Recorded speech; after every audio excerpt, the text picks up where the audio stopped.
Sur les algues sargasses, nous sommes touchés depuis les côtes de l'Afrique de l'Ouest jusqu'au bassin amazonien, puisque le Brésil était présent, le Belize, le Costa Rica, Guatemala, et en fait, on se rend compte que nous devons tous faire face à la même problématique, collecter je veux dire, ces millions de mètres cubes qui déferlent sous nos côtes. Les scientifiques estiment à plus de 20 millions de mètres cubes la quantité de sargasses sur le bassin caraïbéen. 20 millions? Et il n'y a que 2 à 5% qui s'échouent sur nos côtes et nous pensons que c'est déjà beaucoup trop. Oui, ça signifie qu'il peut y avoir encore d'autres retombées, en fait, d'autres échouages ou échouements, comme personne ne savait vraiment quel était le mot, d'échouement de sargasses dans les années à venir, si rien n'est fait? Très clairement, les scientifiques s'accordent à dire que nous sommes partis pour une gestion à long terme de ces échouements d'algues sargasses et qu'il faudra apprendre à vivre avec. Oui. Bon, alors ça c'est le côté un petit peu négatif. Alors, je sais qu'il y avait des représentants du Brésil et notamment des scientifiques. J'imagine que la scientifique que vous êtes avez approché ces gens-là. Comment eux, ils envisagent, entre guillemets, une solution? Alors, en fait, en ce qui concerne le Brésil, nous avons eu un représentant des autorités, mais il a été très peu loquace. Oui, apparemment. Et il a refusé toute interview. Un peu gêné. Voilà, mais quand même, faire le déplacement et venir, c'est déjà un premier signe d'ouverture. Moi, je le prends comme tel. Par contre, nous avons pu discuter avec Paulo Horta, le scientifique brésilien, et lui, il est vraiment dans une perspective de co-construction. Il dit effectivement, c'est pas que le bassin amazonien qui pourrait transporter les nitrates et les phosphates, puisqu'on en retrouve également au niveau des côtes de l'Afrique de l'Ouest. Donc vraisemblablement, vous avez deux continents, le continent africain et le continent américain, qui génèrent ces arrivées d'intrants, je dirais, et qui vont permettre l'invasion de ces algues sargasses. Et puis il ne faut pas oublier l'impact du réchauffement climatique. L'augmentation de la température de la mer n'est pas non plus à écarter. Je veux dire l'acidification des océans. Tous ces phénomènes en fait concourent à donner un milieu extrêmement favorable aux algues sargasses.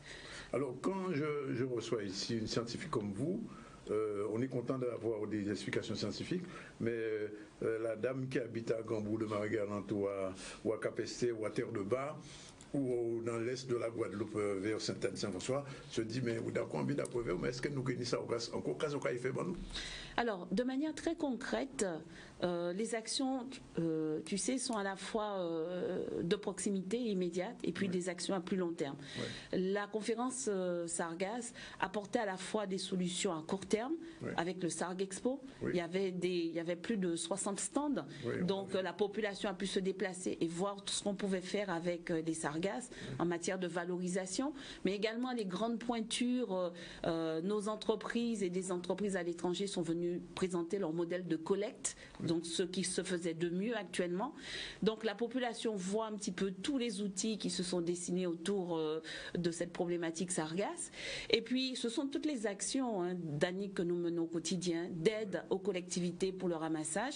La région Guadeloupe, je crois que c'était au mois de juillet ou août, a reconduit un arrêté pour pouvoir aider les collectivités au ramassage. Nous restons toujours sur la problématique des 48 heures. Donc il faut ramasser. C'est efficient ça, les 48 heures? Oui, parce qu'en 48 heures, les algues n'ont pas le temps de se décomposer. Et ensuite, l'émanation des gaz n'a pas le temps de se mettre en place. Nous équipons conjointement avec l'État un kit sargasse, mais ça c'est pour des arrivées, je dirais, maîtrisées en petite quantité. Et puis évidemment, nous allons également sur la collecte d'envergure de ces algues, un projet qui met du temps à sortir parce que c'est un projet énorme et puis tu connais la procédure des marchés, ça n'est jamais très simple. Donc, et puis les capteurs. Oui, j'allais dire, mais la bonne solution pour le Guadeloupéen lambda aujourd'hui, si dans quelques mois il y a des sargasses, qu'est-ce qu'on prévoit? Défiler, le ramassage en 48 heures, l'enfouissement, qu'est-ce qui va se passer? En fait, c'est plusieurs solutions. Il n'y a pas une solution générique qui est la meilleure. C'est la collecte en 48 heures. C'est le barrage dans certaines baies protéger. Comme on le fait à Saint-Domingue, on a vu. Comme on le fait à Saint-Domingue, mais comme on le fait à Saint-François. Et puis il y a un autre barrage qui est à l'étude à la Désirade. Donc on va regarder de très près eh bien, les données apportées par ces barrages. C'est en même temps s'équiper en kit sargasse pour pouvoir faire de la collecte immédiate par les communes. Et puis en même temps aider à la collecte par des prestataires privés lorsque les échouements sont de grande envergure. D'accord. Et la solution que nous prenons, Danick, c'est de valoriser ces algues, c'est-à-dire... Alors justement, avant de passer à la valorisation, il y a un problème du stockage. Alors j'ai cru comprendre, en discutant avec des scientifiques, que quelquefois on stockait les sargasses un peu n'importe où et que ça impactait le sol. Alors, très clairement là-dessus, les sargasses qui arrivent sont riches en métaux lourds et très riches en arsenic. Oui. Ils ont un pouvoir de bioaccumulation. Et quand ils arrivent dans le croissant bananier, ils se chargent également en chlordécone. Nous sommes parfaitement conscients de cela. Et donc, c'est pour ça que les sargasses sont immédiatement épandus en arrière-plage. Et nous faisons un suivi des sols par l'ADEAL et par le BRGM. Et donc, au moment où je te parle, en fait, pour l'instant, nous n'avons pas d'infiltration sur de grandes profondeurs, je dirais sur quelques centimètres, demi-mètres, mais guère plus. Mais il est évident qu'on ne peut pas continuer à épandre, d'où le fait qu'avec l'État, nous prospectons pour des pistes de valorisation. Et en attendant qu'il y ait véritablement, je dirais, un processus industriel qui se mette en place, je te rappelle que lors de l'appel à projet Sargasses, le projet de Sarah Gaspard Pirosar pour pouvoir créer du charbon actif en quantité industrielle a été validé et que Sarah fait partie des lauréats. Une Guadeloupéenne, il faut le dire. Hein. C'est une Guadeloupéenne, c'est ma collègue et elle est professeure de chimie à l'Université des Antilles. Donc vraiment, je suis vraiment très très contente. Elle a été évaluée pas par moi, hein, par un comité, quand même, hein. Par un comité scientifique d'experts internationaux. Et donc, par exemple, typiquement, Sarah va pouvoir déployer la synthèse de charbon actif à l'échelle industrielle. Mais nous, ce que nous pensons faire, c'est récupérer ces algues sargasses, les faire sécher, les déshydrater et les mettre en balle, et ensuite que les collectivités puissent les vendre à ceux qui voudraient ensuite les valoriser. Et on a même vu... en termes de valorisation, des assiettes, des chaussures, des parpaings, des parpaings, des entorchis de sargasses, du bioplastique. Donc en fait, je trouve que de 2011 à 2019, c'est vrai que ça fait 8 ans, mais l'innovation est allée extrêmement vite sur ces algues sargasses. Et puis je fais un petit coucou à des géotrouve-tout, mais vraiment créateurs du côté de Saint-Barthélemy, qui font du carton également avec ces algues sargasses. Voilà. Donc, alors l'autre question, bien sûr, c'est le coût de tous ces projets. Parce que les industriels avec lesquels nous avons discuté nous disaient oui, d'accord, on a tout prévu, maintenant il s'agit d'acheter ou de vendre. Alors comment ça va se passer ? Alors, ce sont sur des appels d'offres, hein, évidemment. Nous, notre marché global de performance, c'est 3,6 millions d'investissements, 80% de fonds européens et 20%, dont 10% État et 10% région. D'accord ? Ensuite, effectivement, ce sont des appels à des marchés pour pouvoir acheter ce matériel de grande envergure. Et puis, c'est surtout, comment dirais-je, il faut un matériel qui soit flexible et adaptable à nos côtes. Parce que si vous passez de la baie de Saint-François au courant de Sainte-Marie, vous voyez que la configuration n'est pas la même, etc. Donc il faut qu'on ait un matériel qui puisse être amphibie, parce qu'il faut qu'on aille chercher les sargasses sous les 300-500 mètres, donc les sargasses dont on serait sûr qu'elle échouerait, parce qu'il ne suffit pas d'aller chercher des sargasses en mer, comme le font les Mexicains. Pourquoi ? Parce que je rappelle... Justement, ils vont très loin, ils ont dit qu'ils allaient très loin chercher les sargasses. Ils vont chercher les sargasses très loin, et ça donnait lieu à débat lors de la conférence. Premièrement, parce que sur la côte caribéenne du Mexique, il y a quelques plages, mais il y a surtout beaucoup de côtes rocheuses. Et donc, lorsque ça s'échoue, ils ont du mal à ramasser. Mais il ne faut pas oublier une chose, et ça a donné lieu à de vrais débats, c'est que les sargasses, lorsqu'elles sont en mer, eh bien, ce sont des écosystèmes. Et ce sont des dispositifs de concentration de poissons. Donc, elles participent à l'écosystème marin. Et donc, si vous allez en chercher au large, vous détruisez, la flore. Vous détruisez les écosystèmes marins qui se mettent en place. Donc, c'est là toute la complexité de ces algues sargasses. Et puis, ce matin, j'ai vu un parti proche de mouvement national qui a sorti un appel au maire en disant qu'il faudrait traiter les algues sargasses comme une pollution de marée noire. Ouais. Premièrement, la pollution de marée noire à l'échelle internationale est traitée par une des conventions, un des protocoles de la Convention de Carthagène, ouais. Tandis que les algues sargasses n'ont toujours pas de statut juridique. Parce que lorsqu'elles sont en mer, ce sont des écosystèmes, oui. D'accord. Lorsqu'elles arrivent... On les traite comme des ordures ménagères, c'est ça? Ce sont des déchets, oui. Mais finalement, leur prolifération serait peut-être due à une pollution de nitrate et de phosphate. Oui. Donc, on les met dans quel cadre et dans quel statut? Alors, est-ce que l'État répond à cette question? Eh bien, en fait, il faut qu'on y travaille. Oui. C'est-à-dire que, très clairement, le représentant de l'ONU nous a dit les conclusions de cette conférence. On devra en faire une résolution et le porter à l'Assemblée générale de l'ONU sur l'environnement en 2021 à Nairobi. Mais qui fera ça, la France ou la Guadeloupe? Eh ben, nous qui habitons nous-mêmes, Dani. La France et la Guadeloupe pas représentées à l'ONU? Non, mais nous pas représentés. Mais tu sais, Dani, finalement, ce que je me dis, c'est que ces yeux qui lâchent, quoi. Parce que sincèrement. Ah non, mais moi, pas contre que la Guadeloupe aille à l'ONU. Au contraire, une autre question à poser à l'ONU.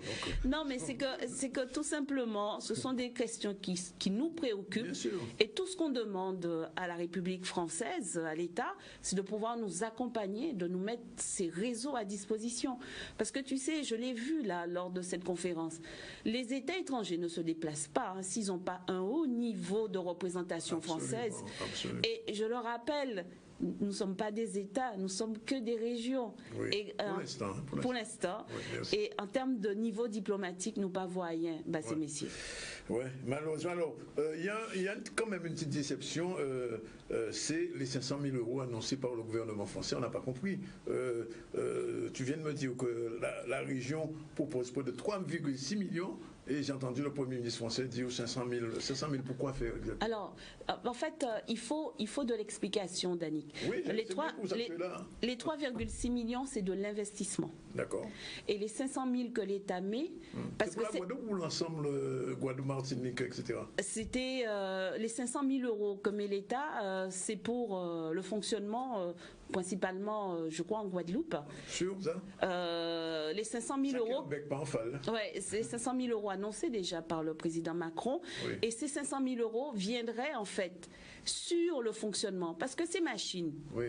D'accord, une fois au pays, il faut y fonctionner. Mais oui, il faut maintenance, il faut des personnes qui le font tourner. Et nous, on est évalué entre 1,7 million et 2,4 millions par année pour ces 3 machines. Ouais. D'accord? Ouais.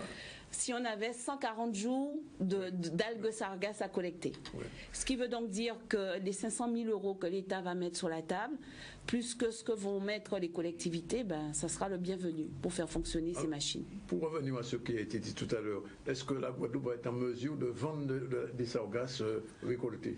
Eh bien, écoute, c'est l'objectif. Ramasser des sargasses en proche côtier, donc des sargasses propres, pouvoir mettre en place une filière où on pourrait la laver.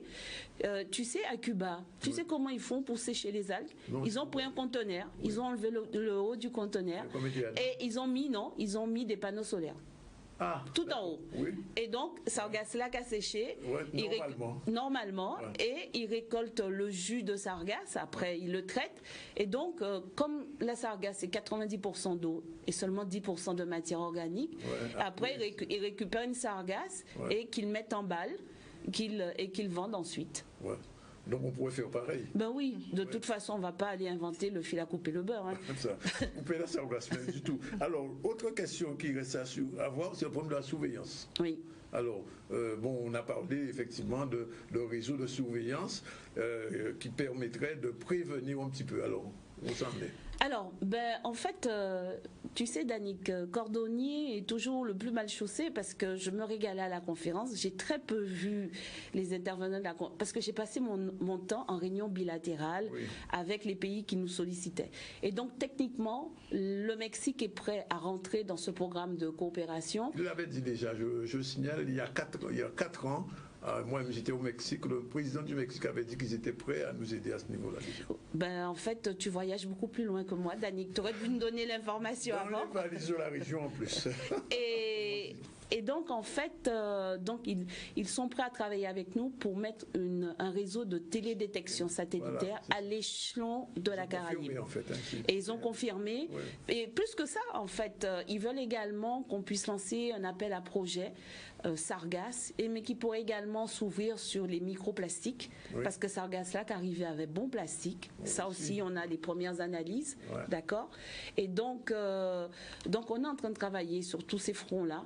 Donc, les capteurs de surveillance de l'air, un réseau de télédétection satellitaire, parce qu'il faut coordonner les standards, parce que ce qu'on utilise au Mexique n'est pas ce qu'on utilise en France.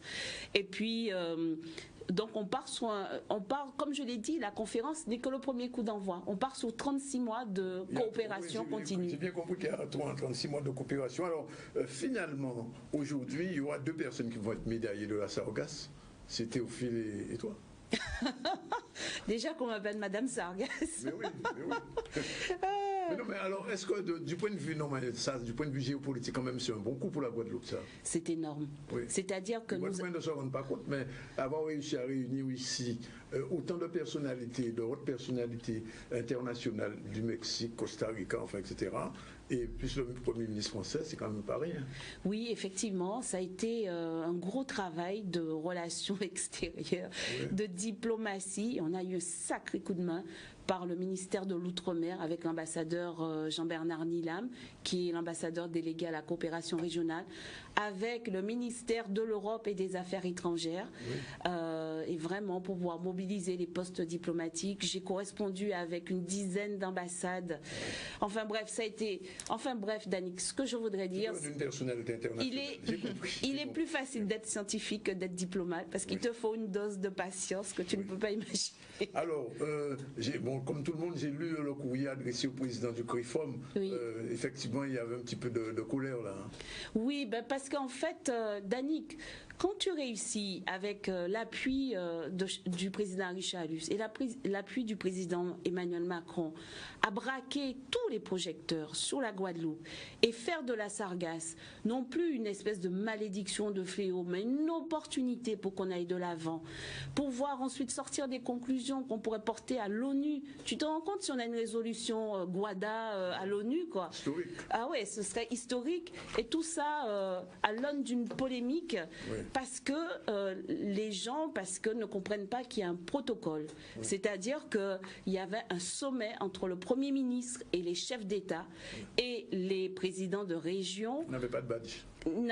Étaient autorisés à y entrer, mais si tu veux, il y avait une liste protocolaire. Et là, le président Chalus n'était pas sur la liste? Si, le président Chalus était parfaitement sur la liste. Qu'est-ce qui s'est passé? C'est simplement, il est arrivé avec le premier vice-président Guy Losbar et Hélène Poliphante-Molia qui, eux, n'étaient pas sur la liste. Et quand tu as un agent de sécurité de Matignon, qui part qu'on est ni noir ni blanc. Exactement, il fait son job, qui était de laisser rentrer le président Chalus et pas les deux autres. Mais le gouverneur aurait pu faire un petit effort quand même. Le gouverneur, il a fait son job, il est rentré à l'intérieur.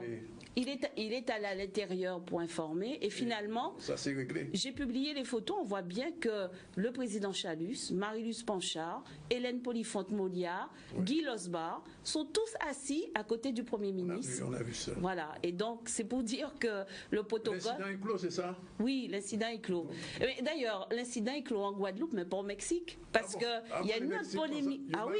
Il y a une autre polémique au Mexique. Les Mexicains estiment que le représentant du Mexique, qui était en sandales et en costume de lin, leur a fait honte sur la photo finale à côté du Premier ministre. La photo, et donc il réclame la démission de... Ah oui.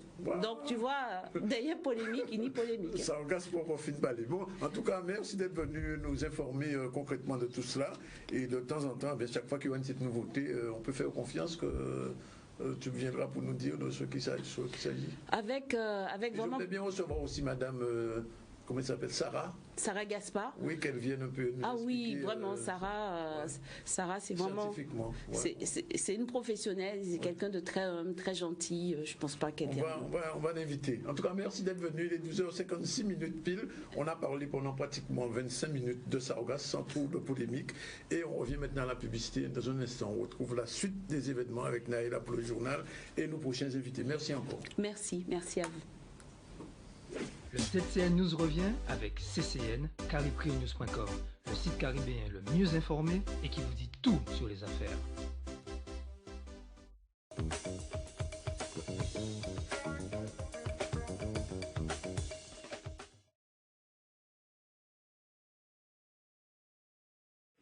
C'était ZCL News avec...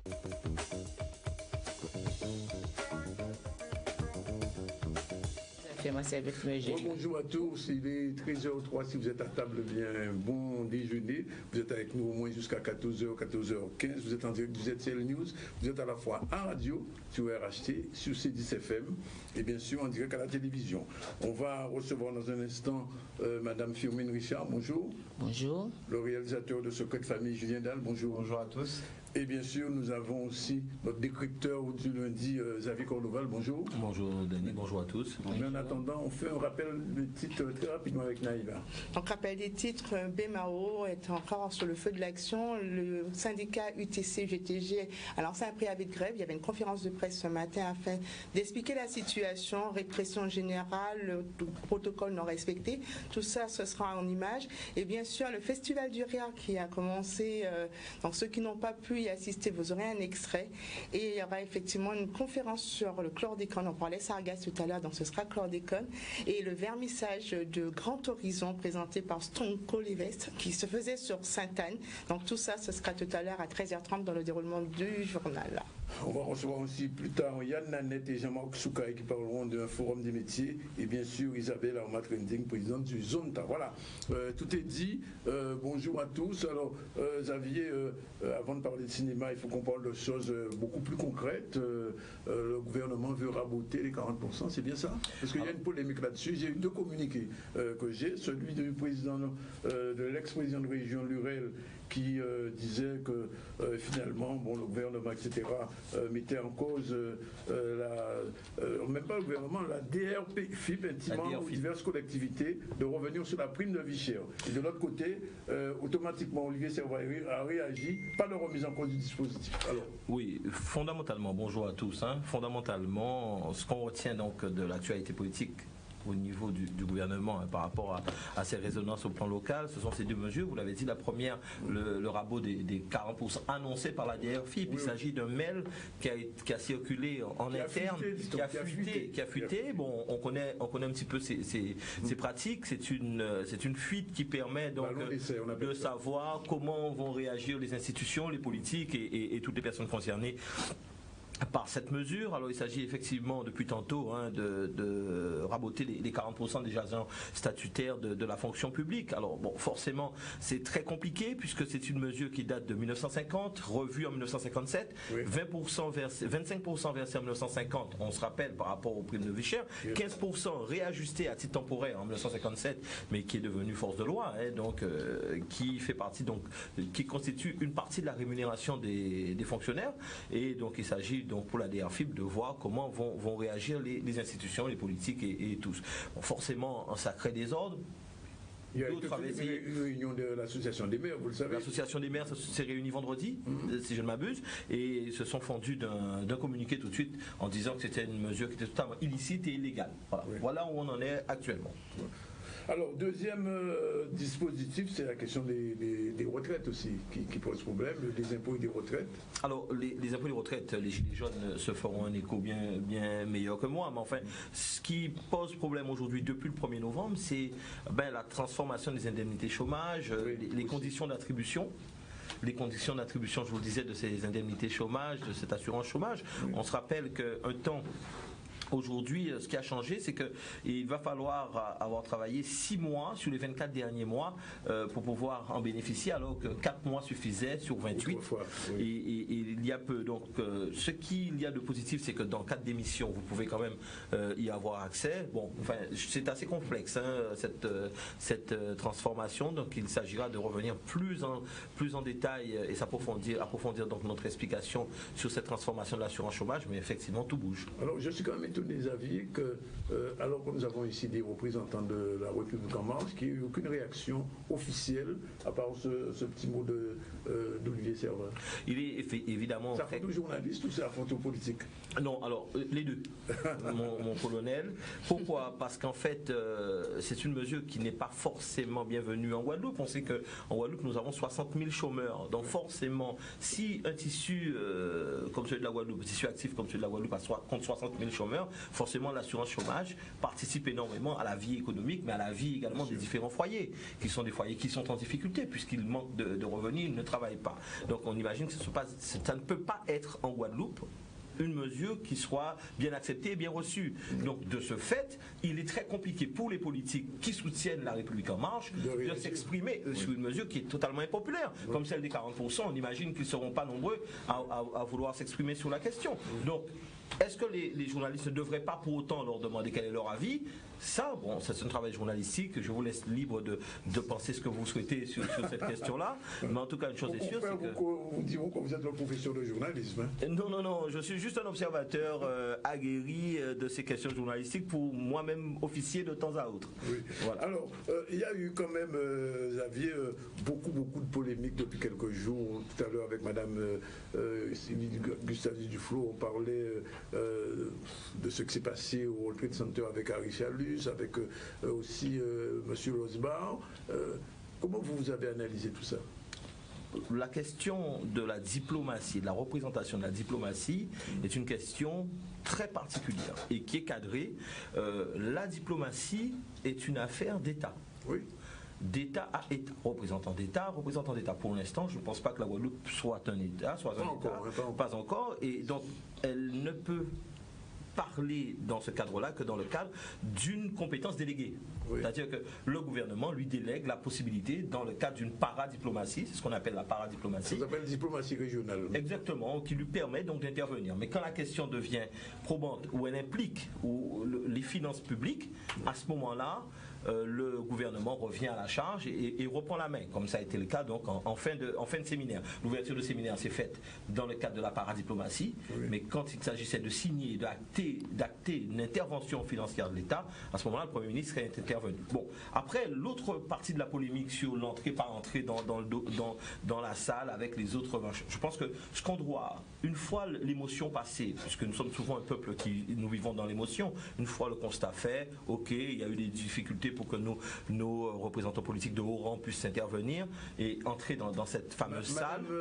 Madame Gustave Duflo vient de donner un élément de réponse. Madame Gustave Duflo fait partie d'une majorité régionale. Elle n'est pas forcément à l'aise pour pouvoir analyser ce qui s'est passé. Elle nous dit que le président de région n'était pas sur la liste, était sur la liste protocolaire, mais pas les deux personnes qui l'accompagnaient. Je retiendrai pour ma part, au-delà de tout ça, l'intervention de Guy Losbar. Oui. Qui clairement a marqué une rupture avec la position d'Harry Chalus sur cette question. Quand il dit que ce n'était pas grave, lui, Guy Losbar considère que c'est très important et que c'est très grave. Je ne sais pas si vous avez eu son audio. Dans son audio, il est clair, il est limpide. Oui. Il s'agit... Alors, il faut dire qu'il est parti et puis il est revenu. Hein. Il a fait un aller-retour. Alors, sur le moment de l'émotion, il a quitté le lieu et puis après, finalement, on l'a rattrapé à la sortie. On l'a rattrapé parce que le chef des Républicains, la République en marche est présent dans une salle, oui. Il vous appelle, vous allez revenir, c'est le Premier ministre de la France. Le Premier ministre français, il n'est pas à la République en marche, que je sache. En tout cas, il n'est plus chez les Républicains. Oui. Il n'est plus aux Républicains. Il n'est plus aux Républicains, mais il n'est pas non plus à la République en marche. Enfin bon, c'est un grand écart que l'on connaît, que d'autres ont franchi avant lui. Dernier point, je voulais voir avec vous. Vous savez qu'il y a eu hier, on va en parler tout à l'heure dans le journal, une réunion sur la chlordécone, et aujourd'hui, de plus en plus, on parle de crimes d'État et crimes coloniaux. Vous en pensez quoi? Et qui va endosser cette responsabilité? Il a fallu 400 ans, non, 1848, en 2010, oui. La loi sur l'abolition de l'esclavage comme crime contre l'humanité. Oui, mais là, c'est pas l'esclavage. Vous imaginez c'est un empoisonnement, un peu comme le Mediator, un peu comme le sang contaminé. Est-ce que l'État français prendra ses responsabilités? That is the question. Oui, comme elle l'a fait pour les harkis et les autres. On verra. C'est pas toujours évident, c'est pas toujours facile. En tout cas, la question est désormais posée et on parle même, comme pour l'esclavage, de réparation. Parce que vous savez, il y a beaucoup de gens qui ont été touchés. Le taux de personnes atteintes de la prostate en Guadeloupe est supérieur à la moyenne française, vous le savez. Cela a été dit, répété. J'en ai pour mémoire une intervention de Victorin Lurel lors des États généraux qui avait été mise en place. On se rappelle de cet exercice de proximité. Il faut dire en passant. Au moment où il est intervenu, il semblait être en conscience qu'il s'agissait d'un vrai problème de santé publique. Il avait interpellé le président de la République, on s'en rappelle, et la réponse du président de la République était cinglante et plutôt brutale. Oui. Donc, je pense que c'est quand même un élément qu'on peut porter à l'appréciation de notre population afin de bien comprendre dans combien de temps et comment ils vont faire pour pouvoir dire si c'est un crime d'État ou pas. En tout cas, il y a un vrai problème de santé publique en Guadeloupe. Merci Xavier. C'est pas du cinéma. Vous avez vu ce film Secret de famille, pas encore? Non, pas encore. Il faudra le voir. Alors bonjour Julien. Bonjour. Julien Dahl qui est réalisateur de ce film. Bonjour Madame Firmin Richard. Bonjour. On voit beaucoup dans ce film aussi. Alors je dois dire, pour être concret... Parce que vous l'avez vu. Oui, j'ai vu. D'accord, très bien, parfait. Alors, il faut dire que ce film a pratiquement une dizaine d'années pour sortir. Qu'est-ce qui s'est passé? On a réalisé le tournage en 2011 en Angleterre. Ouais. Voilà.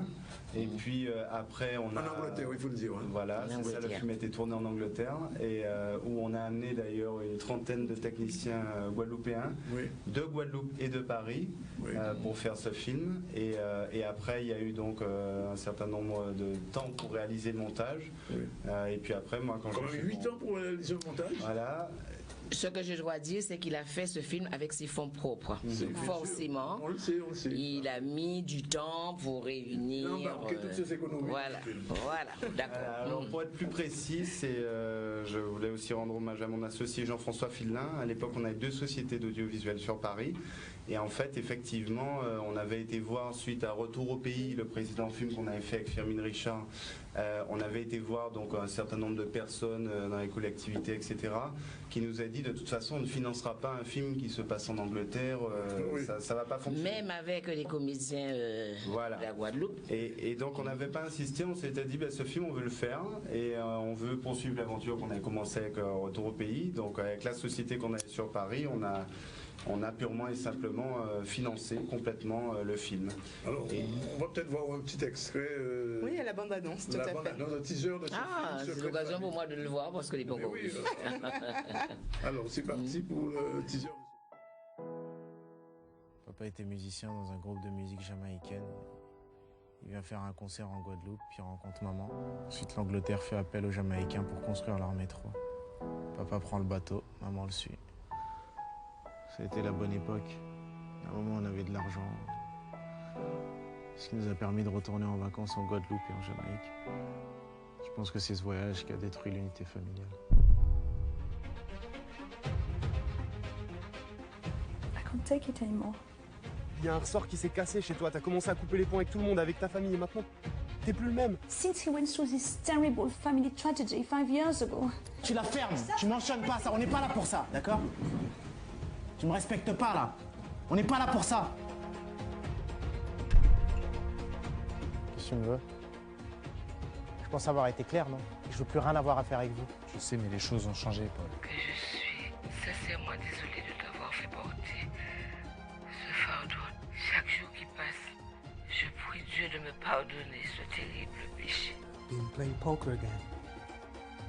I lost my job. Je n'aurais jamais dû te suivre jusqu'ici. On se retrouve chez maman et on t'a chérie fait une bonne fête. I don't give a shit. Mais franchement, tu t'es perdu en route, mon pote. Arrête de me casser les couilles avec ça, ok?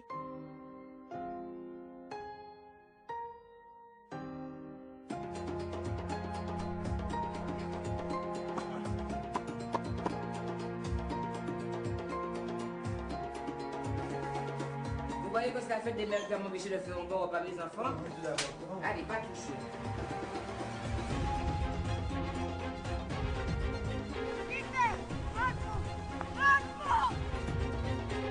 Le problème, c'est que tu n'existes pas.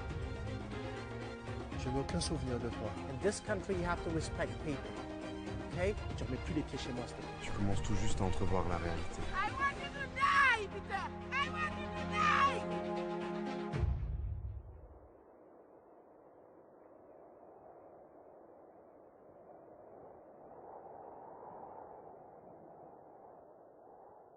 Non. Oui, je disais que du point de vue de la réalisation, Naïla, vous avez vu ce film, techniquement zéro faute. Sincèrement, c'est pas pour vous flatter, hein, mais ça a été de l'émotion, ça a été vraiment un voyage. On a tout vu. J'ai eu l'occasion de discuter avec Julien.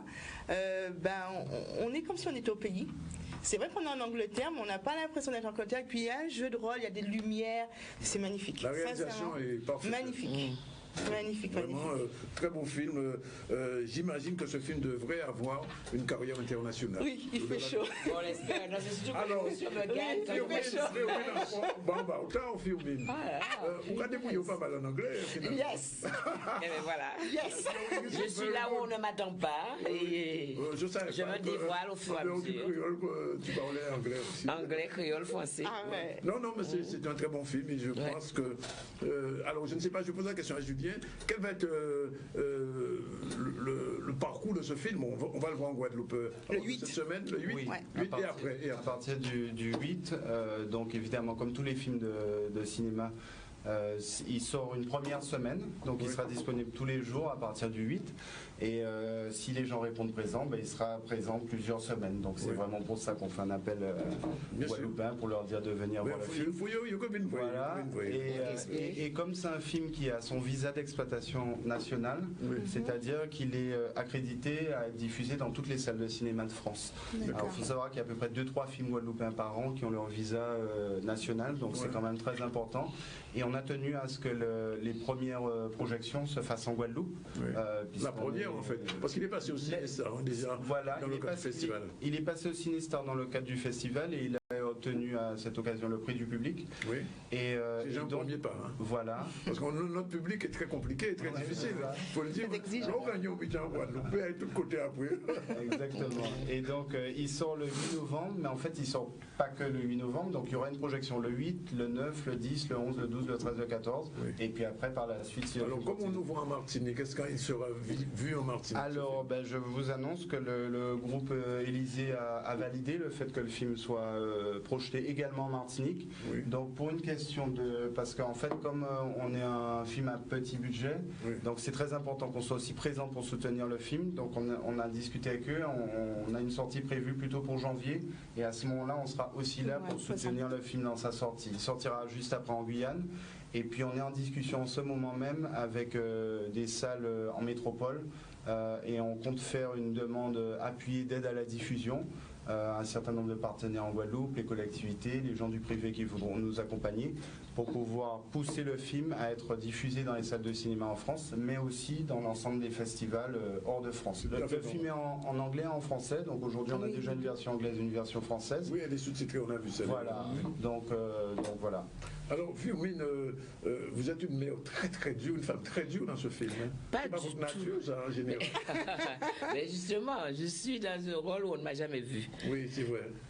Dramatique, mais une mère, certes, ça s'appelle secret de famille. Oui. Comme dans toutes les familles, à certains moments, il y a des secrets. Non, c'est pas une mère dure, mais...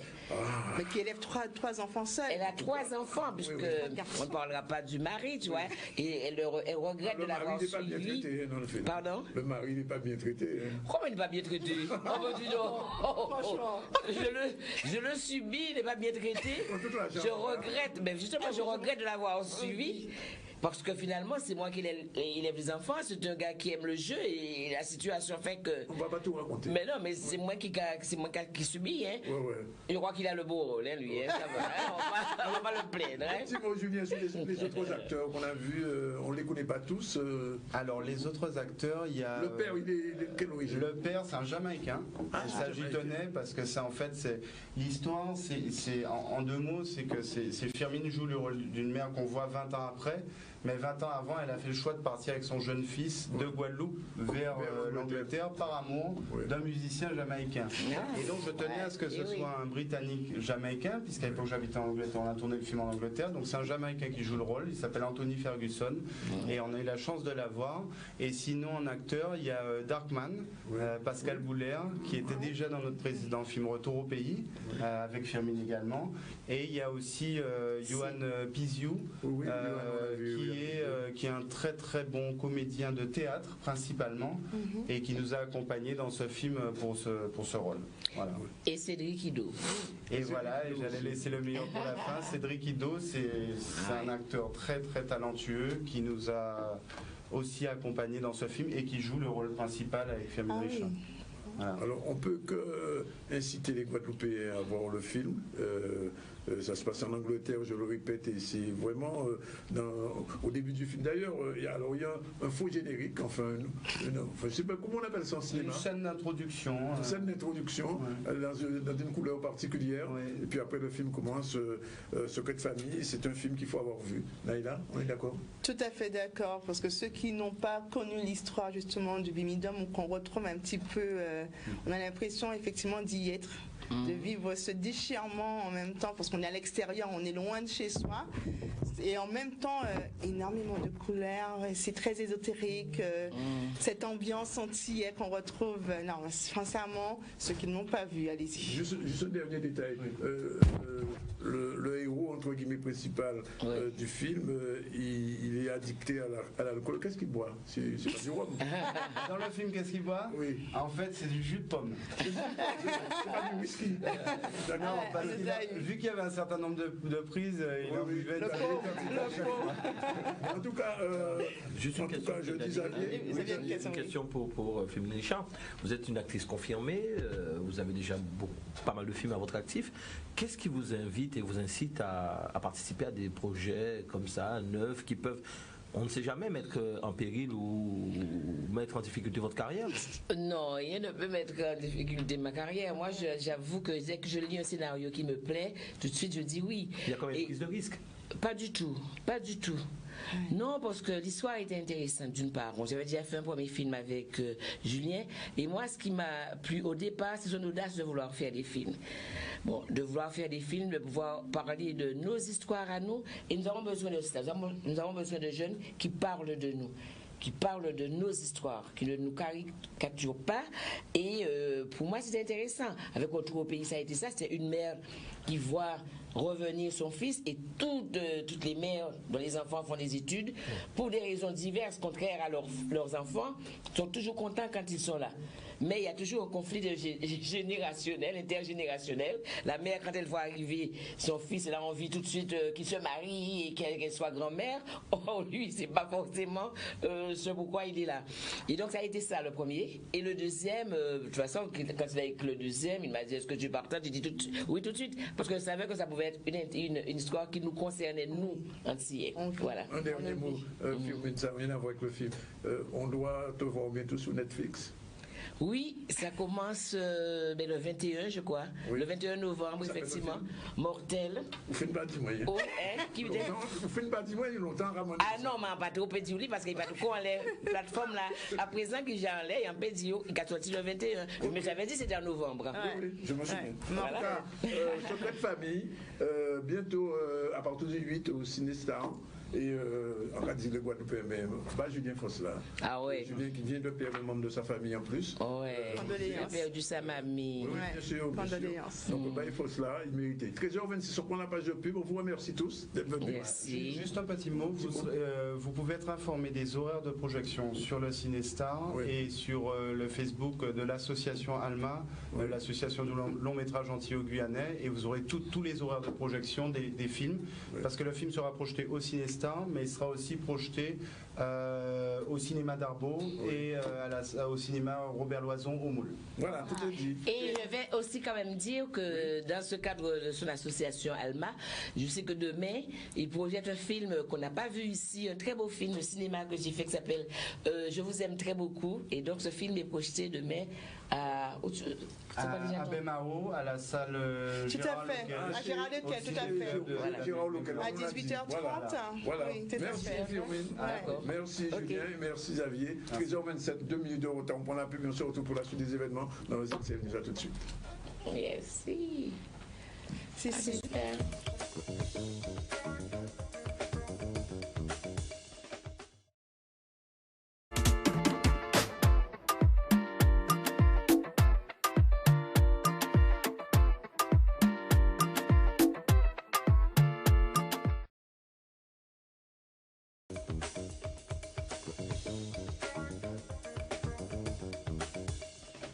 Voilà, il est 13h33 dans le ZCL News et nous allons recevoir dans un instant Jean-Marc Soukaï, bonjour. Bonjour Danick. Et Madame Sylvestre, Josette Sylvestre, bonjour. Bonjour. Bonjour, on va parler du Forum des métiers tout à l'heure, mais avant, on retourne à l'actualité tout de suite avec Naïla et à Bémao. Est-ce que ça va chauffer? Alors, effectivement, à Bémaro, le syndicat UTC-GTG a lancé un préavis de grève. On se le rappelle, il y a presque 2 semaines de ça, ils sont restés plus de 3 semaines en grève. C'était le bras de fer entre le syndicat et le maire en place, Madame Hélène Polifonte. Alors là, ce matin, il y a eu une conférence de presse pour justement expliquer à la presse les thèmes qui vont être évoqués. La répression syndicale, selon leur dire, la situation sociale à Bémaro et justement parler de la dernière réforme de la fonction territoriale. Reportage Charlie Dagonia.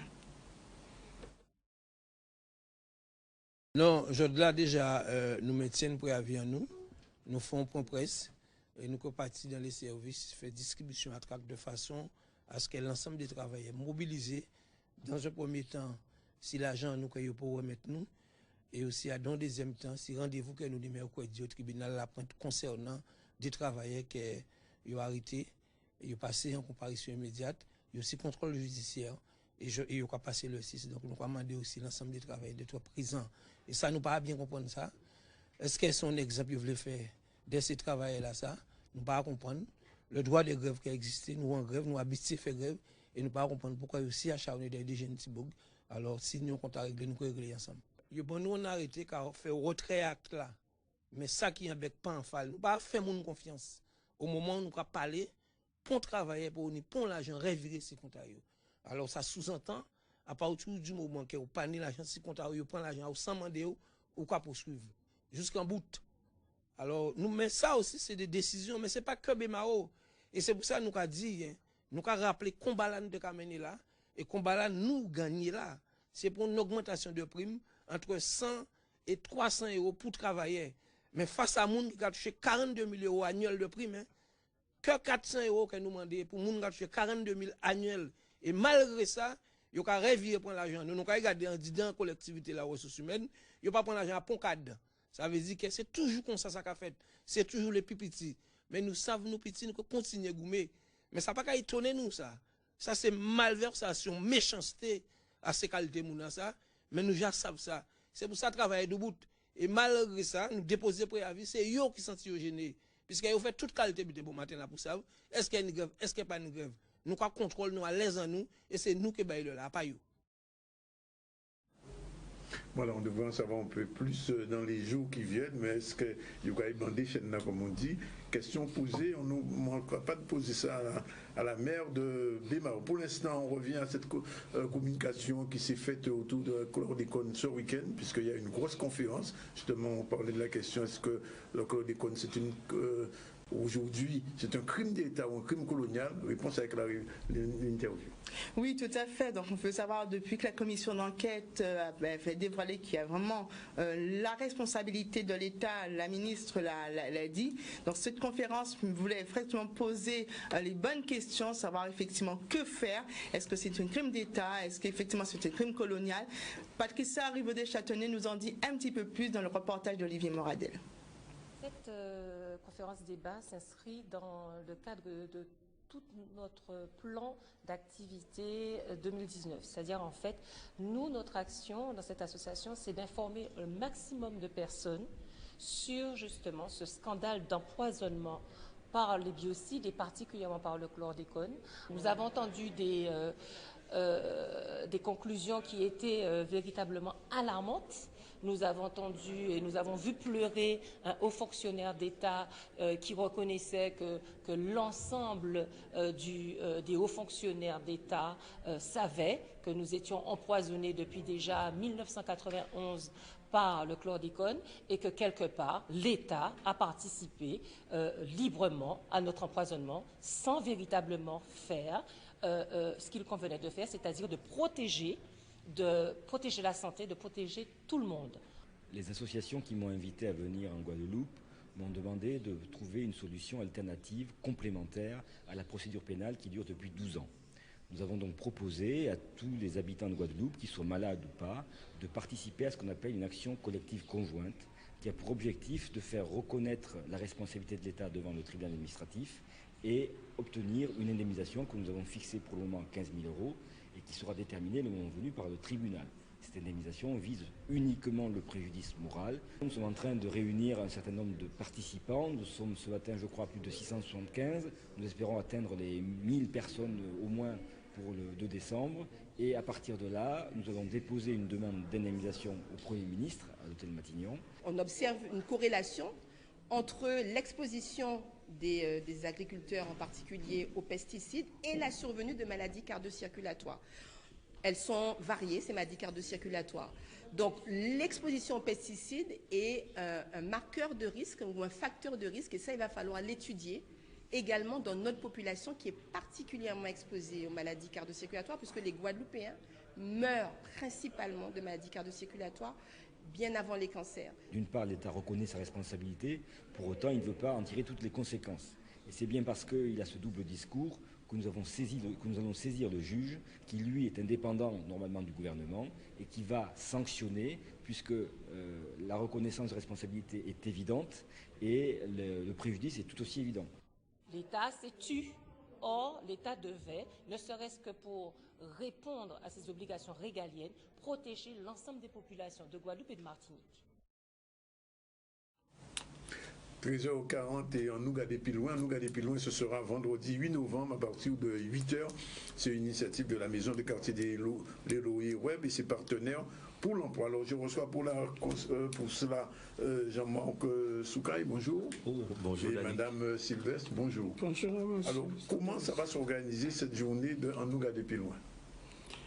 Alors, la journée, déjà je remercie Canal 10 et M. Zandionis de nous avoir permis de nous exprimer ici. Même pas dire, vous pouvez me dire merci, c'est normal. C'est normal, oui. Effectivement. Vous m'en dites, Jean-Marc. Alors, en Nougat-des-Pilouin, on a voulu, la maison de quartier déjà, je peux donner un petit peu l'historique de la maison de quartier, voilà. Alors, la maison de quartier a été depuis 2002. Depuis 2002, nous avons créé la maison de quartier. Quand je dis nous, enfin je suis à l'origine, mais il y a toute une équipe. Nous avons fait une association, c'était l'association ludique. Et après, nous avons décidé de faire une association d'insertion parce que nous étions trop jeunes qui étaient en bas et fouillés à peine là, qui étaient à filmer. Alors, on a décidé de faire une association d'insertion. Et de là, dans l'association d'insertion, l'association qui s'est créée en 2004, dans l'association d'insertion, nous avons fait une entreprise d'insertion. Donc, ce qui fait que association, entreprise d'insertion, nous avons créé ça. En 2007, l'entreprise d'insertion. À l'époque, je dirais, je ne suis pas là pour faire de la politique, mais je dirais, à l'époque, ça a été fait avec l'ancien maire de Pointe-à-Pitre. Et depuis, nous travaillons pour les jeunes. Nous avons 50 jeunes en service civique. Nous avons 11 salariés. En fait, nous avons 62 salariés en tout. Quand même. Vous avez créé 62 emplois? Oui, monsieur Zandionis. Oui, je ne suis pas professeur. Non, mais c'est bien parce que dans un pays où il y a 60 000 chômeurs, il y a pas mal. Si chaque association qui a créé 62 emplois, imaginez si ça part au 32, ce que ça donnerait. Jean-Marc, quel va être ton rôle dans l'affaire? Alors, mon rôle dans l'affaire, c'est que Mme Sylvestre m'a demandé de travailler sur ce projet-là. Il dit, mais bon, on veut faire un forum pour ces jeunes-là. Et débrouillez avec ça. Voilà. Oui. Alors ça a été comme ça, et puis de réflexion avec l'observation, l'analyse et tout, on vient de voir après des semaines, on dit, Sylvestre, nous avons regardé plus loin. Il dit, mais qu'est-ce que ça encore? Alors de là c'est parti, je lui ai expliqué un petit peu le concept en nous garder plus loin, puisque effectivement l'état d'esprit de ce forum des métiers, c'est un forum des métiers professionnels de l'insertion et de l'emploi. Et ce forum il a été travaillé sur les QPV, les quartiers de veille prioritaires, puisque c'est un petit peu les quartiers délaissés, voilà. Et parce que le constat que nous faisons, c'est qu'il y a énormément de jeunes qui font rien sous ces quartiers-là. Yo là, c'est business à yo, c'est filmer, c'est c'est gagner monnaie cash tout de suite. Et c'était une manière aussi de pouvoir voir qui je ne peux on peut dire ça, mettre un coup de pied dans la fourmilière. Oui, effectivement, parce que de temps en temps, il y a vraiment régulièrement, bon, là, il y a des problèmes avec la justice. Est-ce qu'on peut pas dire formation, est-ce qu'on peut pas dire en BTS, on peut pas dire en contact, est-ce qu'on peut pas trouver un stage, voilà. Alors, c'était une manière aussi de leur dire, bon, effectivement, aujourd'hui, on ne peut pas répondre à vous offrir du travail, mais on vous met tous les ingrédients sur la table, voilà, entre les centres de formation, les centres de formation, Pôle emploi aussi, Pôle emploi, tout à fait, Pôle emploi, entre tous les partenaires, les patrons, voilà, les patrons, toutes ces personnes-là, on les a réunis dans un lieu et nous disons, viens faire marcher à autres. Voilà. Parce que c'est facile, tout le temps les jeunes disent, personne ne fait rien pour nous, pour ne pas faire rien, nous, voilà. Et le parrain de cette manifestation, c'est Chris. L'artiste Chris. Voilà. Ben oui, c'est normal. C'est mon gars qu'on est bien. Tout à fait. Et voilà quoi. Alors, lorsqu'on lui a proposé d'être le parrain, on lui a expliqué le concept, il a tout de suite adhéré. D'accord. Il a tout de suite adhéré. Alors, donc, les jeunes qui nous regardent là maintenant, vos familles, qu'est-ce qu'on dit, Sylvestre? Alors, moi, Kadio, parce qu'en toujours gourmet, ça fait 47 ans que je me bats pour les jeunes. Hein. C'est pas d'aujourd'hui. En toujours gourmet pour ces jeunes-là. En Kadio comme ça, parce que le forum, c'est pas que pour les jeunes. Hein. C'est ouvert à tout le monde. C'est ouvert à tout le monde, petit, grand, tout le monde, parce que même les seniors, parce que nous avons des seniors aussi qui cherchent à du travail. Alors, en Kadio, Kevin, le 8 novembre, en parking la CGRR, qui a commencé de 8h à 16h, et il a trouvé bonheur à eux. Même s'il n'y a pas trouvé un travail, mais il a trouvé en formation, il a trouvé en contact, et dans la continuité, tous les services civiques que j'ai depuis 2010, parce que je fais ça depuis 2010, j'ai un suivi avec eux. D'accord. J'ai un suivi, ils sont suivis, ils ont un tuteur, ils ont un accompagnement, tout. Alors, même si vous voyez dans le forum et qu'ils ont rien trouvé, nous serons toujours là pour pouvoir continuer à les suivre. Que ce soit, moi je dis la Guadeloupe, parce que Pointe-à-Pitre, nous c'est Guadeloupéen, moi je dis la Guadeloupe. Justement, je voulais justement rebondir. Lors de ce forum, on constate sur le flyer qu'il y a un job dating. Donc il y a quand même des conditions, il faut quand même l'annoncer. Et...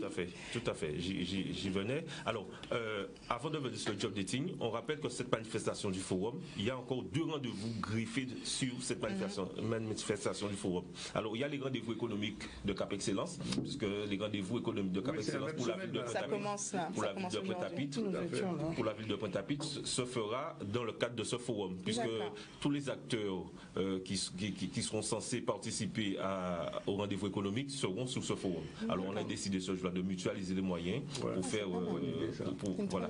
Et l'autre action, c'est la journée de sensibilisation au mieux vivre ensemble. Alors ça se fait avec la SICOA. Alors c'est dans le cadre des 4e éditions, les 4e journées mondiales de la citoyenneté. Voilà. Alors pour le job dating, effectivement, il faut s'inscrire impérativement. Il faut aller sur le Facebook En nous garder plus loin. Voilà, vous allez sur le Facebook En nous garder plus loin et vous suivez la démarche. Voilà. Alors pour dire aussi que nous avons ce jour-là, il y aura à peu près 1200 offres. Entre les formations, les emplois proposés, les CDI. Voilà. La question que je voulais vous poser, c'est-à-dire qu'effectivement, on entend bien, il y a des jeunes qui viennent vous voir parce qu'ils sont dans des situations précaires. Est-ce qu'il y a un accompagnement? Parce qu'effectivement, se présenter devant un patron, c'est pas permis à tout le monde. Est-ce qu'en amont, vous avez c'est d'où l'intérêt de s'inscrire pour participer à ce job dating, puisque le matin, effectivement, il y aura un atelier où Pôle emploi va préparer les candidats pour que l'après-midi ils puissent aller face au patron. Voilà. Cravaté pour Mika. Tout à fait. Et aussi, durant cette journée aussi, nous ferons la minute pour convaincre. Voilà. Qui veut dire que pendant 1 minute, un jeune ou un demandeur d'emploi ira se vendre. Il va se vendre face à un jury, face à un patron. Il aura aussi des conseils. Ceux qui sont là aussi pour le job dating auront des conseils, comment se présenter et tout. Et pour les participants aussi de la Minute pour Convaincre, ils auront aussi un accompagnement le matin et l'après-midi, comme on dit, ils auront charbon. Ah oui. Et pour rebondir sur ce qu'a dit Mme Sylvestre, c'est-à-dire que ceux qui ne trouveront pas, alors qu'est-ce que vous leur proposez après? Est-ce qu'il y a un suivi, comme vous avez dit, le suivi, mais le suivi consiste en quoi? Est-ce que c'est leur montrer comment faire un CV, c'est ne pas persévérer, c'est... Déjà, il y a ça. Et puis, moi, je suis, en tant que maison de quartier, nous sommes très sollicités par des patrons, quelquefois des entreprises, pour pouvoir nous demandent des employés, des salariés. Alors, nous avons un fichier, et bien, nous regardons, puisque nous sommes dans maison de quartier, nous sommes entreprise d'insertion aussi. D'accord. Alors, entreprise d'insertion, nous avons un fichier, nous regardons le CV du jeune et nous amenons à ce jeune à aller vers les entreprises. D'accord. Donc ça se fait sur tout Pointe-à-Pitre ou le jeune qui se trouve dans notre, dans un autre secteur peut venir demander si jamais son quartier n'est pas assez réactif? Alors, pour le forum, pour le forum, c'est toute la Guadeloupe. C'est sur toute la Guadeloupe. Oui, parce que... Et pour le suivi, c'est uniquement... pour le suivi, c'est pas uniquement Pointe-à-Pitre, c'est Pointe-à-Pitre-Abîme. D'accord. Puisque comme nous sommes Cap Excellence, enfin nous sommes dans l'agglomération de Cap Excellence, c'est Pointe-à-Pitre-Abîme. D'accord. Jusqu'à Bimar. Voilà, 13h, quand on rappelle, donc nous regardons plus loin, vendredi 8 novembre, à partir de 8h, au parking de l'ancien CGR, c'est exactement derrière la sécurité sociale et la derrière la sécurité sociale, voilà, exactement, donc grand parking là, c'est là que ça va se passer. Un numéro de téléphone, juste pour donner un numéro de téléphone. Alors pour plus d'amples renseignements, 05 90, alors 89 99 27. Voilà, c'est noté, 05 90 89 99 27. On aura l'occasion d'y revenir. Un dernier mot, oui, puisqu'on va recevoir Mme Armia Trenting tout à l'heure, elle est déjà là. Meilleur message. Et voilà. On peut faire un dernier sujet. Oui, allez-y, Naïla. Oui. Vous avez quelque chose à dire? Non, je disais, je vous invite à venir. Je sais que vous êtes... vous êtes très sollicité. Mais je vous invite à venir, M. Zanderdis. Et n'oubliez pas que le jaune. Non, mais pas vinable. Bon, alors, 13h51, Naïla, un dernier sujet, un message peut-être? Non, un sujet, effectivement, comme on en prend le temps, ce sera le vernissage de Sainte-Anne. Donc, on s'est rappelé, on avait... Les grands horizons. Les grands horizons, on avait invité M. Stanko Olivier il n'y a pas très longtemps sur le plateau, donc on disait qu'il y avait 17 artistes qui présentaient leur œuvre. Pour ceux qui n'ont pas pu se déplacer, ça se passe à Sainte-Anne, vous avez encore le temps tout le mois de novembre d'aller voir cette exposition. Reportage Olivier Moradel. Occasion pour la ville de Sainte-Anne, dans le cadre de sa volonté de politique culturelle, de mettre en avant ce savoir, cette connaissance de trois porteurs de projets que je remercie et que je félicite.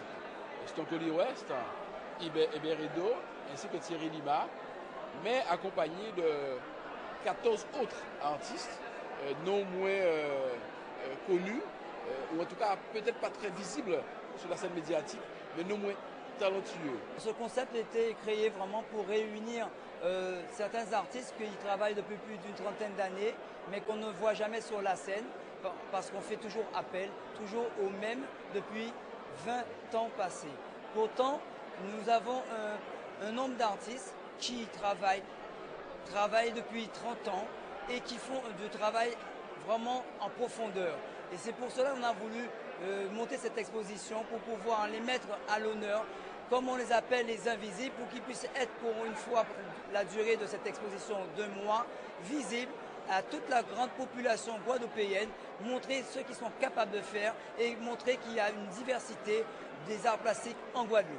C'est vrai que nous sommes à Sainte-Anne, qui est un point de cette exposition. La Guadeloupe est réunie ce soir avec beaucoup de monde, mais c'est pour bien montrer la visibilité de la Caraïbe, la visibilité de la Guadeloupe, de nos artistes, de nos talents. Ma toile s'intitule Phase 4. Si vous voulez, c'est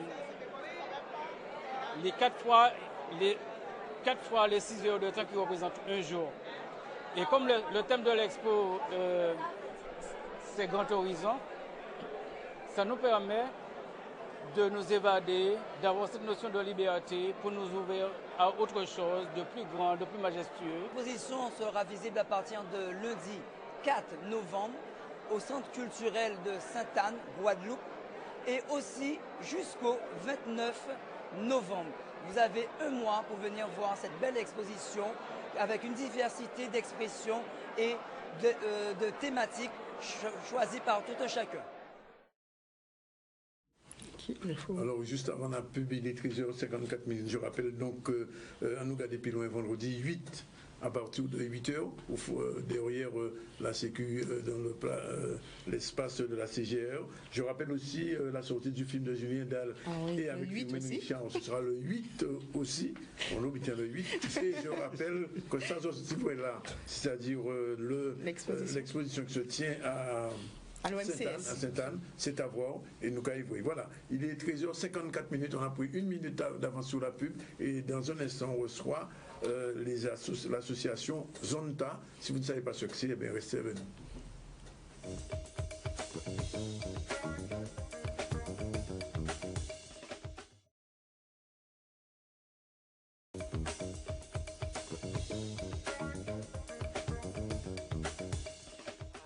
On est à l'antenne. Okay, in 1 minute it will be 2 o'clock because we are going to the news after with Naila. What's going on?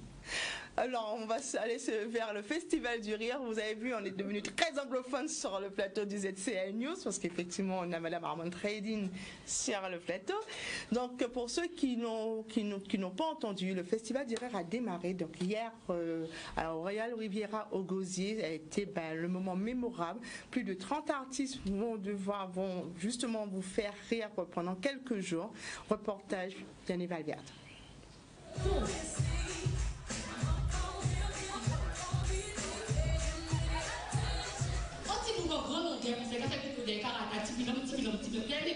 Dimanche. Non, mais vous voyez pas. Il est un peu grand, hein? Voilà. Oui, Audrey, marquez-moi, on aime te prendre. 9h du matin, pas compris son café, on aime te prendre. Franchement, accueillez-moi bien, moi je viens du Maroc pour vous. Vous savez le Maroc, vous connaissez le pays qui fait peur, vous connaissez ou pas? Les Arabes, tout ça, la guerre, alors... Ah ouais, on a des griffes, ce soir je suis calme. Alors je vais me mettre là, je vais voiler personne, n'inquiétez pas, tranquille, on est ensemble. Je me mets là, musique, je reviens, la guerre. Bon, la guerre façon zou. Si tu crois que c'est fini, voilà, je fais pas l'unanimité. Hein. Monsieur Vianney, je sais pas où, il a pris le bloc, pas pour mon Marie-Galette. Pas pour mon Marie-Galette pour représenter, donc je m'appelle Kevin, tu vois, et tous les amis m'appellent Killer. C'est comme chez moi, tout le monde me demande Killer. Tu es mignonne, putain, tu touches déjà. On va parler d'une boîte qui s'appelle le Shima, c'est vrai. Il y a beaucoup de sucre rétro. On a dit aussi des femmes sur rétro là-bas. Ah oui, on a dit que ma fouille, elle a ramené Brigitte pour zouker ça pour là-bas. Ah oui, oui, j'ai mis la bouche, j'ai mis la langue et j'ai lancé de ces machines. Oh, allez, salut, j'ai tout la vie de l'homme. Tout ce qui était lavable, j'ai lavé. Un morceau de viande, de du, la gueule de voix. Comme ça. Oui, encore une fois. Vas-y. Attention.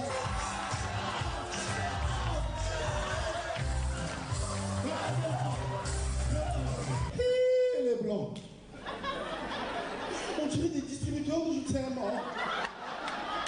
Bonjour, je t'aime. Bon appétit, je t'aime.